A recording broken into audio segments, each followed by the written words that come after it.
The November rain hammered against the windshield as Marcus Chen pulled into his driveway, exhausted from another 12-hour shift at the hospital as a single father and ER nurse. His life had become a careful balance of survival, raising his 8-year-old daughter, Emma, alone while managing bills that never seemed to stop coming. He was reaching for his umbrella when he saw her, a small figure huddled against his garage door, soaking wet, clutching a tattered backpack to her chest like it contained everything she owned in the world. Because it probably did. Marcus sat frozen for a moment, watching the girl through the rain-streaked window. She couldn't have been more than 16, maybe 17, with dark hair plastered to her pale face and clothes that hung off her thin frame. His first instinct was to drive past, to pretend he hadn't seen her. Seattle had its share of people living on the streets, and he'd learned the hard way that you couldn't save everyone. He had his own daughter to protect, his own struggles to manage. But then the girl looked up, and their eyes met through the downpour. Marcus cursed under his breath, grabbed his umbrella, and stepped out into the rain.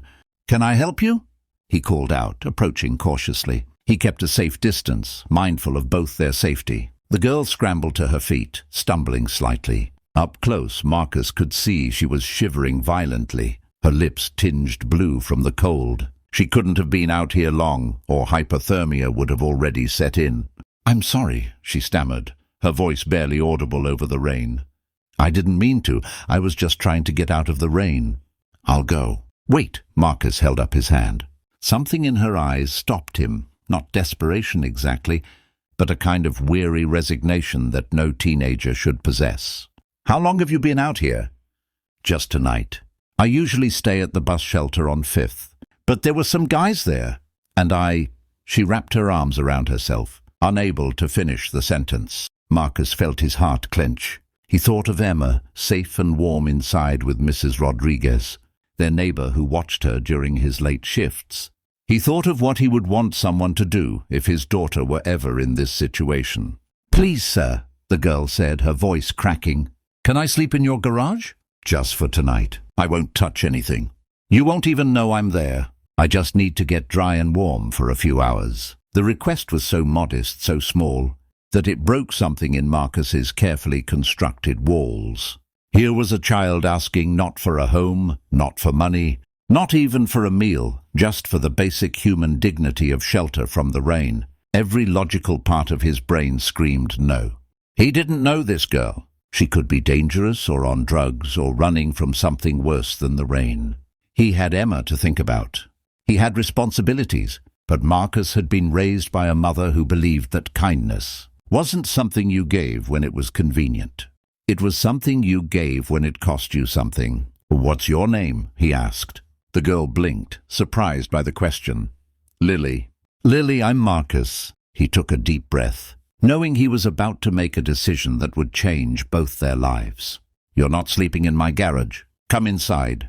Lily's eyes widened with something between hope and terror. "I can't. I don't want to impose. The garage is fine, really. You'll freeze to death in my garage. It's not heated and you're already hypothermic." The nurse in him overrode everything else. "Come on, we'll figure out the rest later."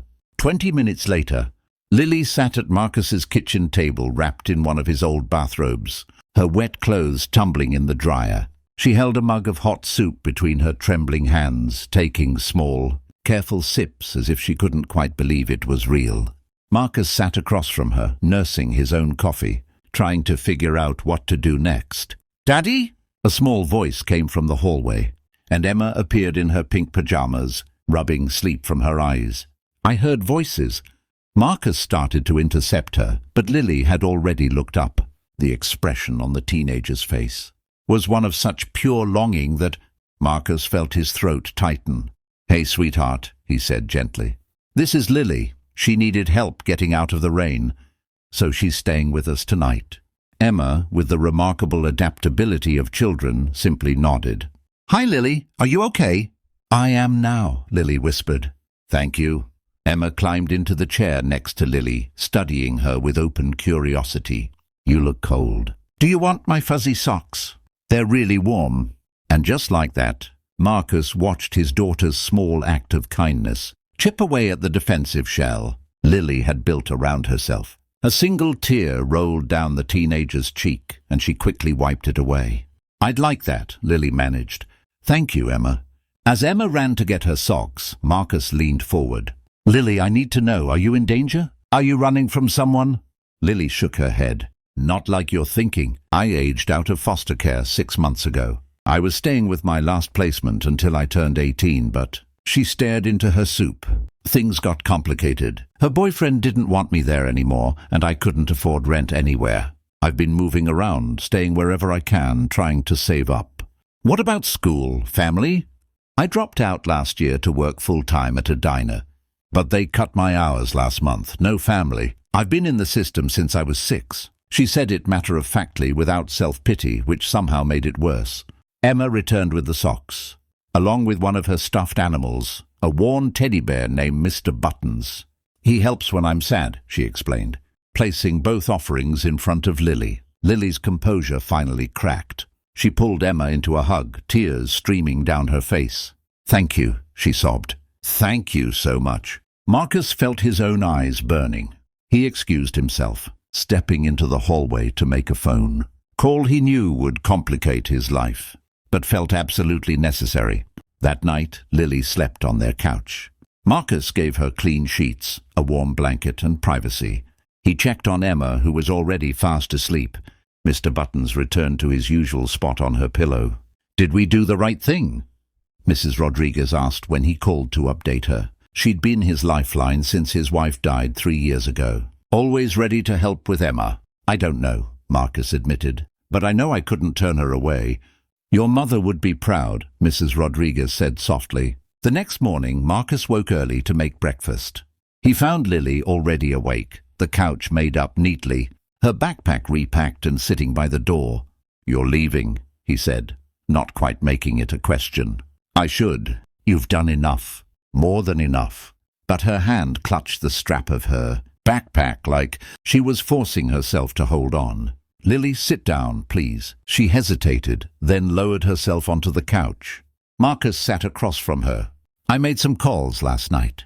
I have a friend who runs a program for young people transitioning out of foster care. They have resources, housing assistance, job training, help with finishing school. She can see you today if you're willing." Lily's face crumpled. "Why are you doing this?" "You don't know me. I could be anyone. You're a kid who asked for help. That's all I need to know." Marcus leaned forward. "But here's the thing. I can connect you with resources. But you have to want to use them. You have to be ready to accept help, not just for one night, but for however long it takes." "I want to," Lily whispered. "God, I want to so badly. I'm so tired of being afraid all the time." "Then let's start there." Over the next few weeks, Lily became a fixture in their lives. She met with Marcus's friend, enrolled in a GED program, and started working part-time at a local bookstore, whose owner was known for giving second chances. She stayed in a transitional housing program during the week, but came to dinner at Marcus's house every Sunday. Emma adored her, following her around like a shadow, and Lily blossomed under the attention. She helped Emma with homework, braided her hair, and taught her to make friendship bracelets. Marcus watched his daughter come alive in a way she hadn't since her mother died, finally having someone who could fill a role he never quite could. But it was a Tuesday evening in December when everything changed. Marcus came home to find Lily sitting at the kitchen table with Emma, both of them crying. His heart stopped. "What happened? Is everyone okay?" Lily looked up, her face streaked with tears, but she was smiling. "I got accepted," she said, her voice shaking, "to community college. Full scholarship. I start in January." Emma bounced in her seat. "And we're having a celebration party." Marcus felt his knees go weak with relief and joy. He pulled out a chair and sat down hard. "Lily, that's incredible." "I never thought—" Lily couldn't finish. She covered her face with her hands. 3 months ago, I was sleeping in a bus shelter. I thought my life was over before it even started. And now... "Now you're going to college," Marcus finished. "Because you saw me," Lily said fiercely. "That night in the rain you could have driven past. You could have called the police. You could have given me $20 and told me to find a shelter. But you saw me as a person who deserved help." Marcus felt his throat close up. "You deserved so much more than what life gave you."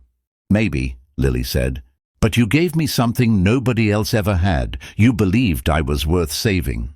That Sunday they held Lily's celebration dinner. Mrs. Rodriguez came, bringing her famous tamales. Lily's caseworker stopped by. Even the bookstore owner, who'd become a mentor to Lily, joined them. They crammed around Marcus's small dining table, passing dishes and sharing stories. Emma insisted on making a speech. She stood on her chair, holding a glass of apple juice like champagne. "I want to say that Lily is my big sister now, and I love her very much. And I'm glad Daddy let her come inside from the rain." Everyone laughed and wiped their eyes. Lily hugged Emma tight. Later, after everyone had gone home and Emma was in bed, Lily helped Marcus clean up. "I have something to tell you," she said quietly. "The housing program is helping me find a permanent apartment. I'll be moving out next month." Marcus felt a surprising pang of loss. "That's great, Lily, really great. But I was hoping—" She twisted her hands together.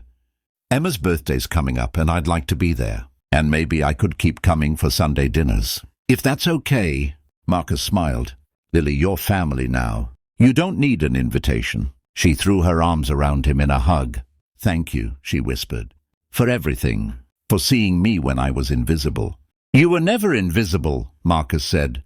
"You just needed someone to look." Years later, Marcus would attend Lily's college graduation, then her graduate school ceremony. He would walk her down the aisle at her wedding. He would be there when she opened her own non-profit for youth aging out of foster care, and he would watch with pride as she changed countless lives the way someone once changed hers. But it all started with a simple choice on a rainy November night to see a desperate girl, not as a problem or a risk, but as a human being worthy of kindness. Emma, now a teenager herself, once asked her father why he'd let Lily in that night. Marcus thought for a moment. "Because," he said finally, "your grandmother taught me that humanity isn't what we do when it's easy. It's what we do when it costs us something. And helping Lily cost me nothing compared to what it gave us all." "What did it give us?" Emma asked. Marcus smiled. "It gave us Lily, and it reminded me that sometimes the bravest thing we can do is simply open our door." In the end, Lily's question that rainy night, "Please, sir, can I sleep in your garage?" hadn't just been answered with shelter. It had been answered with dignity, hope, and the kind of transformative kindness that reminds us all that we're more than our circumstances. We're human beings deserving of compassion, and sometimes one person's small act of courage can change everything. The rain still falls in Seattle, and people still struggle in the cold. But somewhere in that city, a woman who once had nothing now dedicates her life to making sure no one else has to ask permission to come in from the storm. And it all started because one tired, overworked father made the choice to see a shivering girl as someone worth saving. That's the stunning answer. Not just, "Yes, you can sleep in my garage," but "You deserve so much more than a garage." And in that answer lies the power to change the world, one act of human kindness at a time.